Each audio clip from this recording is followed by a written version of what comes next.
सबसे पहले तो मैं सभी पत्रकार साथियों का किसान भवन पहुंचने पर स्वागत करूंगा सभी साथियों की तरफ से। आज की प्रेस वार्ता का मुख्य विषय कर्नाटक की जीत के बाद सभी हरियाणा के साथियों की ये इच्छा थी कि श्री रणदीप सिंह सुरजेवाला जी का हरियाणा में एक भव्य स्वागत किया जाए, जो 14 तारीख को सुबह 10 बजे टीकरी बॉर्डर दिल्ली से शुरू होकर बहादुरगढ़, रोहतक, जुलाना, जींद, उचाना, नरवाना, कलायत और फिर कैथल में शाम को 6 बजे पहुंचेगा। उस बारे में बातचीत करने के लिए आप सभी साथियों को आमंत्रित किया। शेड्यूल ये रहेगा कि सुबह 10 बजे वो टीकरी बॉर्डर से चलेंगे। पहले टीकरी बॉर्डर पे पूरे हरियाणा के साथी उनको रिसीव करेंगे और रोड शो के रूप में सांपला से होते हुए बहादुरगढ़, रोहतक, उस पूरी बेल्ट से आते हुए 8 विधानसभाओं से होते हुए नरवाना, कलायत और फिर कैथल में शाम को तित्रम मोड़ से कैथल के सारे साथी 8 विधानसभा आप रोहतक, बहादुरगढ़, सांपला, आपका जुलाना, जींद, उचाना, नरवाना, कलायत और फिर कैथल। कैथल में जो सभी साथी बैठे हैं, एमसी साहबान भी बैठे हैं और बहुत अन्य साथी भी बैठे हैं।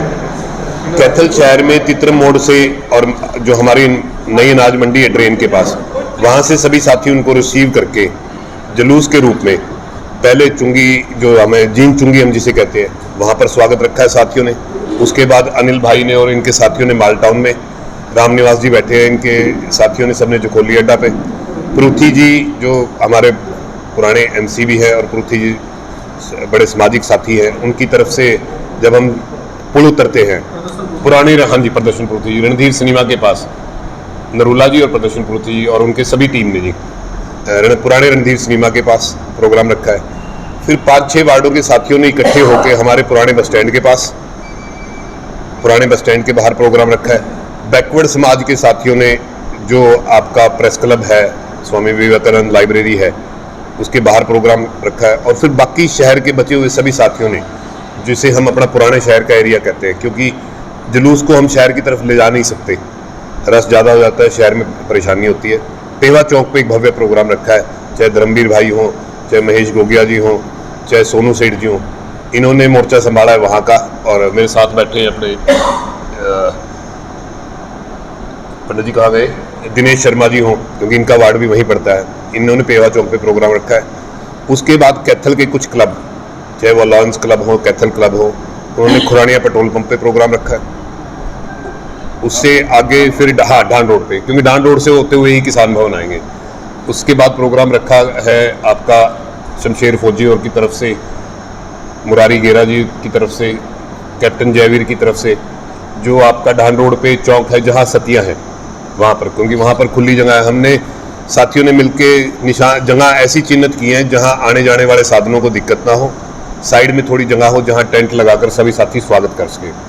उससे अगला प्रोग्राम रखा है विजय भाई ने, और क्योंकि इनका वार्ड पड़ता है सेक्टर 20, और उससे अगला चौक के बाद का प्रोग्राम रखा है पीएल भारद्वाज जी ने, हमारी बहन सुशीला शर्मा जी ने, दरबारा नैन जी और जितने भी हमारे सेक्टर के साथी हैं उन्होंने, और उसका समापन यहाँ किसान भवन पर आता है।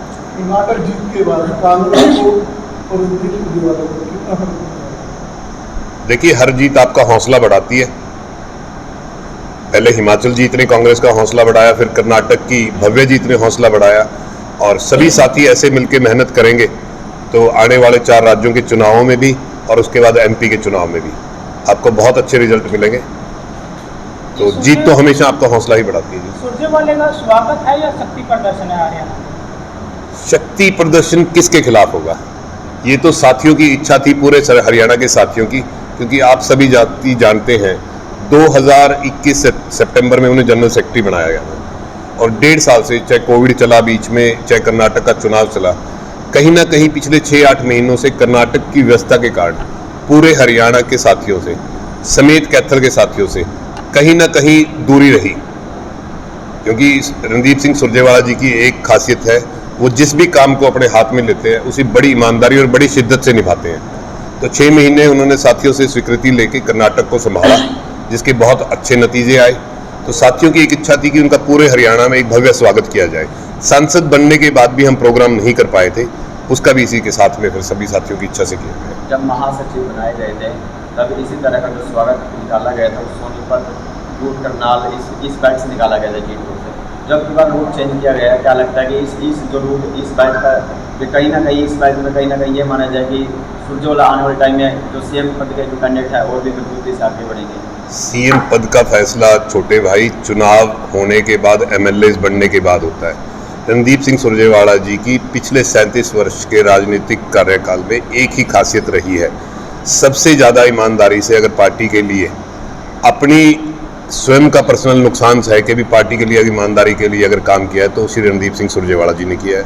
अब भी राहुल गांधी जी से बात करने के बाद, स्वीकृति लेने के बाद कि मुझे एमपी के चुनाव तक मेरा गृह राज्य में ज़्यादा काम करने दीजिए, तो ये हरियाणा का काम शुरू किया गया ताकि हरियाणा में भी आने वाले चुनावों तक ऐसा अच्छा माहौल कांग्रेस पार्टी के पक्ष में बनाया जाए ताकि सरकार वापस कांग्रेस की हरियाणा में आ सके। 2024 के इलेक्शन तक रहेंगे हरियाणा? हाँ, हरियाणा में आप देखेंगे सभी साथी इस प्रोग्राम के बाद से हर हफ्ते एक दिन कम से कम कैथल डिस्ट्रिक्ट और जहाँ भी साथी हरियाणा में हर जगह आपके भगवान के आशीर्वाद से और उनकी मेहनत से यूथ कांग्रेस के समय से हरियाणा के हर जगह उनके साथी हैं जो बड़ी बेसब्री से ये इंतजार कर रहे थे कि हमारे हफ्तों में वो प्रोग्राम कब शुरू करेंगे। ये एक उसकी शुरुआत है। किसान महापंचायत है पिपली में, जी किसानों को रोका जा रहा है। जी, आप सभी साथी देख रहे हैं किसानों के साथ, खिलाड़ियों के साथ क्या हो रहा है पिछले एक साल से। खास तौर पर हमारी बहनें जंतर मंतर पर बैठी, इतने दिन आंदोलन चला, कोई रिजल्ट नहीं। उल्टा उनसे पूछा जा रहा है कि तुम सबूत दो। कोई और आदमी होता तो पहले उसे जेल में किया जाता, फिर बात की जाती। अब पता नहीं मोदी जी की या अमित शाह जी की क्या मजबूरी है कि उसके खिलाफ कोई एक्शन नहीं हो रहा। रही किसानों की बात, इतनी बर्बरता से सिर्फ एमएसपी मांगने पर इतनी बर्बरता से लाठी चार्ज करना और उसके बाद जेजेपी और बीजेपी वालों के उल्ट सुल्ट बयान देना कि भाई हाईवे तो खाली करवाना है, तो कोर्ट के आदेशों से कराया। इससे बुरा और क्या करेंगे किसान के साथ। लेकिन उनकी ही पार्टी के महासचिव दिग्विजय कह रहे हैं कि वो सूरजमुखी के ऊपर एमएसपी चाह रहे हैं, जबकि मुख्यमंत्री साहब मना कर रहे हैं। दोनों भाइयों का एक ही तरीका है, एक खट्टर साहब की बोली बोलो, एक उसके खिलाफ बोलो।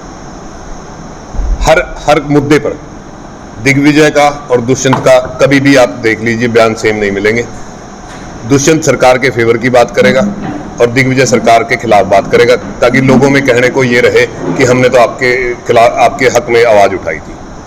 आजकल तो उनकी गठबंधन का ही भगवान जाने क्या चल रहा है, तो देखते हैं कितने दिन की दोस्ती है। उन्होंने कहा था कि जब सरकार में स्टेबल सरकार देने के लिए फैसला लिया गया था गठबंधन का, जो अब सरकार चल रही है वो मजबूरी की है या अपने मुंह से तो वो मजबूरी निकाल, लेकिन कहीं ना कहीं मजबूरी नजर आ रही है। क्या मानते हैं आप?